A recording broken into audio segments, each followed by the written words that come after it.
This video describes the properties of acids and bases. You should already be able to identify them, but by the end of the video, you should also be able to explain the factors that affect acid strength, use the Lewis theory to describe if a substance is acidic or basic, and characterize salts as acidic or basic. So the question in the video is, the active ingredient in bleach is sodium hypochlorite. Is bleach acidic, basic, or neutral, even though it doesn't seem to have an acid or base clear in sodium hypochlorite?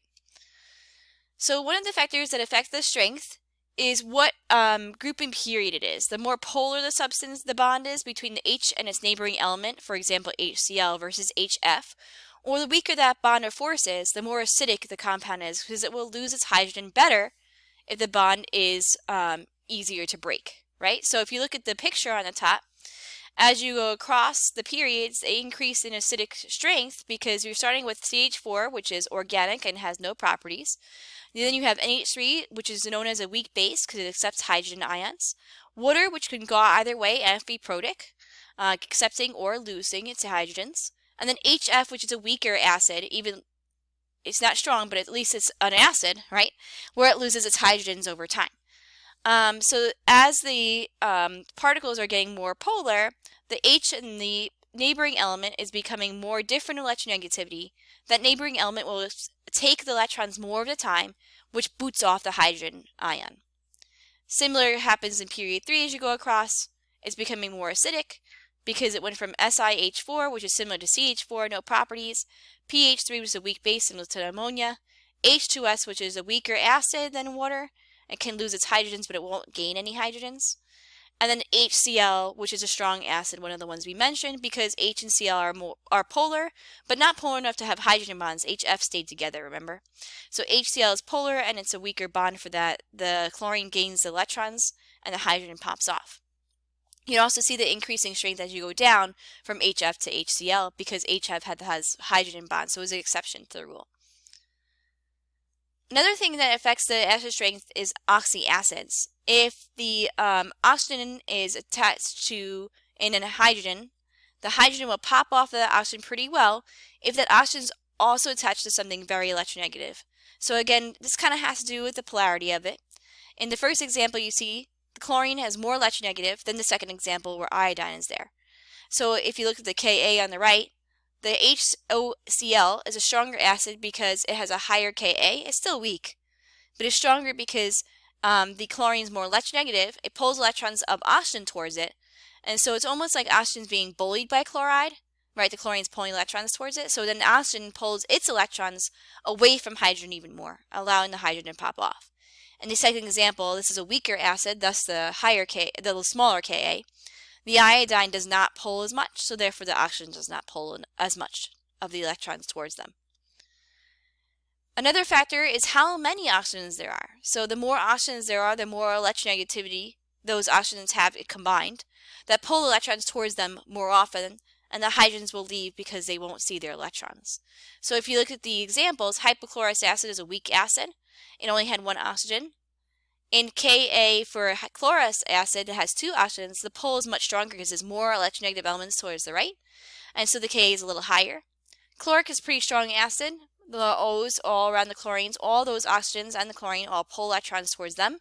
Hydrogen leaves, and perchloric is going to be the strongest with the most amount of O's. Be aware that if you just say more O's, stronger acid, it's kind of not enough. You have to say not only that there are more oxygens, there are more electronegative oxygens pulling electrons towards them, allowing the H to leave without electrons. The last type of acids and bases are Lewis acids and bases, and they have a very similar but opposite rule as Bronsted-Lowry acid bases. If you remember, Bronsted-Lowry acid bases were bases accept protons and acids donate the protons. This is the opposite. We're going to be talking about in terms of electron pairs, and then because you change the type of subatomic particle you're talking about, protons to electrons, you're also going to change the way that they do their verb. So instead of donates, it accepts, and instead of accepts, it donates. So you can see the first thing you should really write down. Lewis acids are defined as electron pair acceptors, and Lewis bases are electron pair donators. So everything about the definition has reversed. And the reason we need to use this is because sometimes it's not really obvious what's going on. BF3 being not an obvious acid or base because it doesn't have hydrogens or hydroxides, we notice it acts like an acid in that if it's reacting, it will react with bases, right? So an example of a base, Lewis base, is NH3. It has an electron pair here that it can donate to this boron. And the only reason it can do that is because remember boron was deficient. It did not have enough electrons to form like a tetrahedral or pyramidal shape. And so because boron was under the octet, it can obtain the electrons from the nitrogen and fulfill its octet without ever having at least 4 electrons. So atoms with an empty valence orbital can be Lewis acids like Bf3. Bf3 is the most common example, but other metallic ions can do this. So if you think about copper ions, they've lost their electrons in their valence, so now they have that open orbital to obtain electrons. When in doubt, try any other method like Bronsted-Lary or Arrhenius to determine if they're acids or bases. So let's just look at an example. If you wanted to identify a Lewis acid or base, it might not be obvious in this example because you don't see H's or OH's. What you should do is kind of draw out what you're seeing. Cn has a triple bond between them and electrons around the outside to fulfill the octet. These electrons are donatable, which means it's probably going to act like a base that it donates electrons. Copper has no electron lone pairs because it lost them, and therefore it's going to accept the electrons as an acid. So you want to draw them out to figure them out. The last thing we're going to talk about is the pH of salts. So it might not be obvious, but some salts are neutral, and some salts are acidic or basic, and it depends on what you started with.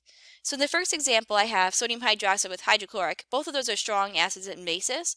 So the neutralization is completely even, and it forms a salt that's neutral.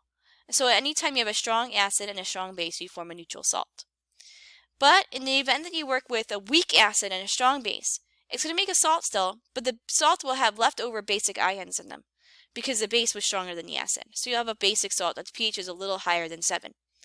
If you have a strong acid with a weak base, it'll be acidic salt because the acid was slightly stronger. It'll have a little bit of hydrogen ions left over, and therefore its pH will be a little lower than 7. In the event, and very rare event, that you've added a weak acid to a weak base, it depends on the Ka and Kb values, whichever one's stronger. Any weak particles will react with water, called a hydrolysis reaction. So they form the opposite ion over again. That's why we're saying there's going to be a little left over. So for now, all I want you to do is estimate the pH of the salts. We'll calculate them later. In NaBr, the Na came from the base, and the Br came from the HBr acid. And since they're both strong, that's neutral.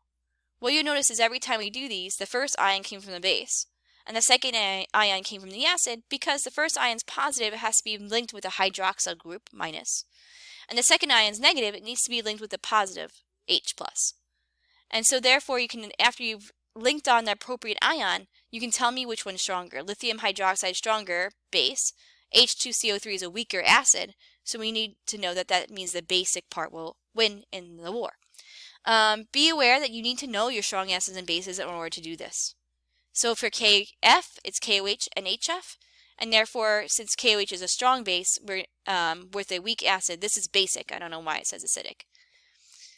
Our next one says Mg and NH3, OH. So we're going to put those together, and we'll see that that is acidic because there's a strong acid left over. And our last one, Ca and Cl2, comes from TaOH2 and HCl. Both of those are strong, so this is neutralizing. One thing you might have to do in the future is calculate the pH of the salt. And this becomes a little bit more tricky than regular acids or bases. Because the salt is not a full acid or a full base, we're going to treat it as a weak acid or a weak base, right? And you can see that by the fact that they gave you a K value. So the first thing we're going to do is write the reaction of the acid breaking up. And as I said on the previous slide, whatever the weak particle is, it reacts with the water because it's like unstable. So the CH3COO- was a weak part. Sodium is strong ion or dissolvable. So that weak part reacts with water and gains back its hydrogen. When it gains back its hydrogen from the water only lost an H. So it will have an OH- left over. And that's why we're saying this is a basic salt, because there's a basic ion left over when this dissolves and then reacts, right? So I was able to use that last piece, that last slide, as a way to estimate pH. But if I really want to prove it, I need to write some reactions out. Once you show the reaction forming hydroxide, you can icebox this because it's a weak reaction. So there was 0.15 molar of the original salt, so therefore there's 0.15 molar of that ion, and there's no other ions present initially. As it reacts, it needs to form those ions, so it shifts to the right like a normal standard acid-base reaction. And at equilibrium, we sum the parts. When I write my K, it's going to be the products over reactants, x squared over 0.15, remember you can ignore the minus x, equals the K given. But what you'll notice is I actually have a K different than the K given. The reason being, they gave you Ka because it was the acids, the CH3COO minus part was the acidic part of the salt, right? And therefore it gave you the acids K. But when you write your icebox out, you're doing an icebox for a base hydroxide. So how did I get this number? Remember our rule was, if you're given the wrong K, you can just divide it from the Kw. So 1 times 10 to the minus 14th divided by the K given, up here, 1.8 times 10 to the minus 5, gives you 5.6 times 10 to the minus 10. So I actually fixed this K value. Now I can cross multiply and get my X value. That X value corresponds to my hydroxides I have, so I can negative log it to get a POH. And last, subtract it from 14 to get a pH of 8.96. This confirms that this is a basic salt. So let's kind of do that in our question of the video. The active ingredient in bleach is sodium hypochlorite. Is it acidic, basic, or neutral? So first, you have to know what the formula of sodium hypochlorite is, NaOCl. The Na is the basic side, and the OCl is the acidic side. That means it came from sodium hydroxide, a strong base, and HOCl, or hypochloric acid, a weak acid. And therefore, I'm going to say it's a basic solution. If I want to really prove it, I have to know what the concentration of the bleach is in order to calculate our icebox out. So let's say it was a 1 molar solution of bleach, a pretty normal standard condition. I'll also need to know what the K of that bleach is. So I looked it up on the online and I found 2.9 times 10 to the minus 8th for that acid, HOCl. I don't need to know it for the base because it's strong. What I'll then do is change it to a Kb because, again, I'm going to be working with a basic salt, so I don't want a Ka value, even though I got that from the acid. I want a Kb value, so I divided it from Kw and got the right appropriate K. Then I can write an expression. If you want to skip the icebox, you can because it always looks the same. So the Kb is equal to the ion squared divided by the molarity that was given, 1 molar. When I cross multiply and square root, I got the hydroxide concentration of 5.87 times 10 to the minus 4th. If I want the pH, I have to subtract it from 14, the negative log of that value, to get 10.77, which confirms again that the bleach is basic because it came from a strong basic ion. At this point, you should be explaining the factors that affect acid strength, use the Lewis theory to determine if it's acidic or basic, and also characterize salts as acidic or basic.